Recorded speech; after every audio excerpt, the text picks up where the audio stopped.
வணக்கம். இன்று நவம்பர் 15 கலைத்தந்தை கலைமாமணி பூர்ணம் விஸ்வநாதன் அவர்களின் பிறந்த நாள். அது குறித்து என் நினைவுகளை உங்களோடு பகிர்ந்து கொள்கிறேன். பூர்ணம் விஸ்வநாதன் அவர்கள் மத்திய அரசு அலுவலகத்தில் பணிபுரிந்தவர்.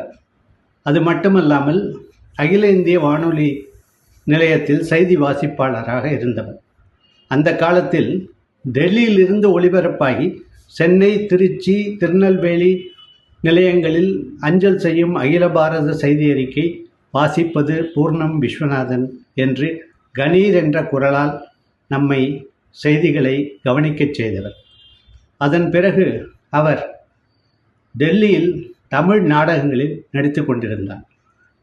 அதன் பிறகு இங்கு சென்னைக்கு மாற்றலாகி வந்த பிறகு கலாநிலையம் குழுவில் மெரினா அவர்களின் தனிக்குடித்தனம், ஊர்வம்பு, கால்கட்டு என்ற நாடகங்களில் எல்லாம் நடித்தார். அவர் பணியில் இருக்கும் போதே திரைப்படங்களிலும் நாடகங்களிலும் தொடர்களிலும் நடித்து வந்தார். 1979 அவருடைய பணி ஓய்வுக்கு பின் அவர் தன் பெயரில் பூர்ணம் நியூ தியேட்டர் என்று ஒரு குழுவை துவக்கினார்.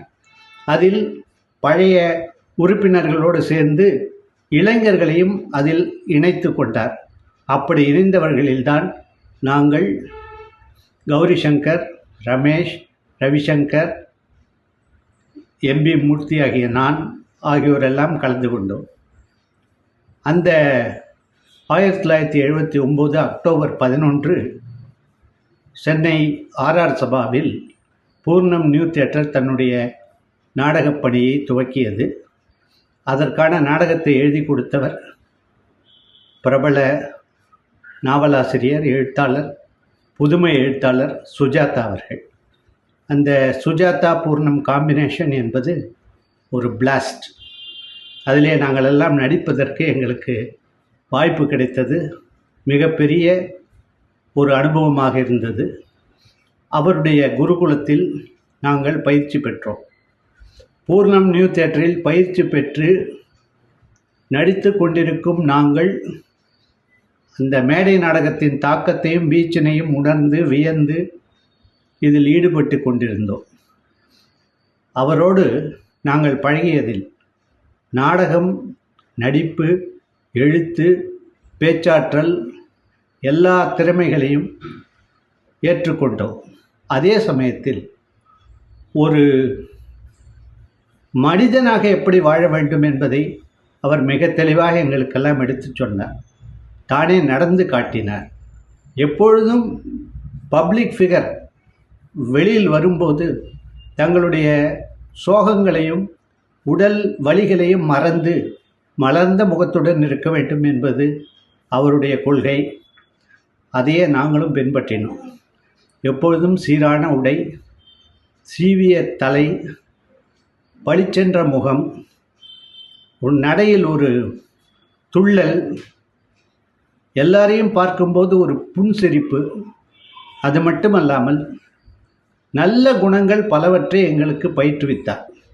அதில் முதலாவது, நாடகத்திற்கோ இசை விழாவிற்கோ திருமணத்திற்கோ யாரேனும் அழைத்தால் அங்கே போய் கலந்து கொண்டு, அங்கே இசை நிகழ்ச்சிகள் இருந்தால் அதிலும் கலந்து கொண்டு முடிந்தது பிறகு அவர்களை பாராட்டிவிட்டு வர வேண்டும் என்கிற ஒரு எண்ணம்.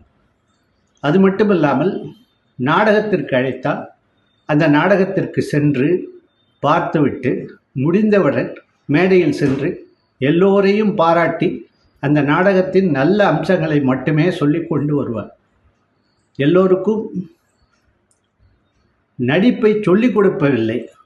நாங்கள் நடித்ததை மெருகூட்டி எப்படி செய்தால் நன்றாக இருக்கும் என்பதை அவர் சொல்லி காட்டுவார். ஆனால் எந்த நடிகருக்கும் அவர் நாடகத்தை, வசனங்களை இப்படி சொல்ல வேண்டும், அப்படி சொல்ல வேண்டும் என்று சொன்னதில்லை. அவருடைய டிக்ஷன், மாடுலேஷன், ஸ்ட்ரெஸ், எந்த இடத்தில் வார்த்தைக்கு அழுத்தம் கொடுக்க வேண்டும் என்பதையெல்லாம் மிக தெளிவாக சொல்லிக் கொடுப்பார். எனக்கு ஞாபகம் இருப்பது, நான் கடைக்கு போயிட்டு வரேன், இந்த வார்த்தையை நான் கடைக்கு போயிட்டு வரேன், நான் கடைக்கு போயிட்டு வரேன், நான் கடைக்கு போயிட்டு வரேன் என்று 3 விதமாக சொல்லுவார்.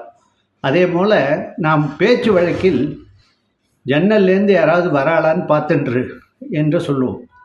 இதை நன்றாக பார்த்தால் வருபவர்கள் வழியாகத்தான் வருவார்கள். ஆனால் நாம் சொல்லும்போது நாம் ஜன்னலிலிருந்து பார்த்து அவர்கள் வாசலில் வருவார்களா என்பதை தெரிந்து கொள்ள வேண்டும். இப்படி சில தவறான கருத்துக்களை சொல்லுகிற வார்த்தைகளை நாம் பயன்படுத்தக்கூடாது என்பதை சொல்லுவார். அப்படிப்பட்ட மாபெரும் மனிதர் பூர்ணம் விஸ்வநாதன் அவர்களுடன் நாங்கள் 1979 2008 அக்டோபர் 1ஆம் தேதி வரையில் அவரோடு நாங்கள் பயணித்து கலை பயணத்திலும் வாழ்க்கை பயணத்திலும் நாங்கள் ஒரு நிறைவை கண்டோம். அவருக்கு கலைமாமணி விருது, சங்கீத நாடக அகாடமி விருது எல்லாம் கிடைத்தது. அவரோடு இருந்ததை நாங்கள் ஒரு பெருமையாக நினைக்கிறோம். அவரே 1995ஆம் ஆண்டு குருகுலம் என்ற குழுவை பெயரிட்டு எங்களை நடத்த சொன்னார். அதில் நாங்கள் நடத்தி நாடகங்களை நாங்களே எழுதி இயக்கி நடித்து தயாரித்து வந்து கொண்டிருக்கிறோம். இந்த புதிய அமைப்பின் கீழ் நிறைய எழுத்தாளர்கள், இயக்குனர்கள் உருவானார்கள். குறிப்பாக கௌரி சங்கர், விஸ்வநாதன் ரமேஷ், விபிஎஸ் ஸ்ரீராமன், நான், இவர்கள் அத்தனை பேரும் அந்த குருகுலம் பட்டறையில் இருந்து வந்து கொண்டிருக்கிறோம். இன்றைக்கு குருகுலம் 30 ஆண்டுகள் பூர்ணத்தின் ஆசையுடன் நடந்து கொண்டிருக்கிறது. இந்த நல்ல நாளில் பூர்ணம் அவர்களின் நினைவுகளை வாழ்த்தி வணங்குகிறோம். நன்றி, வணக்கம்.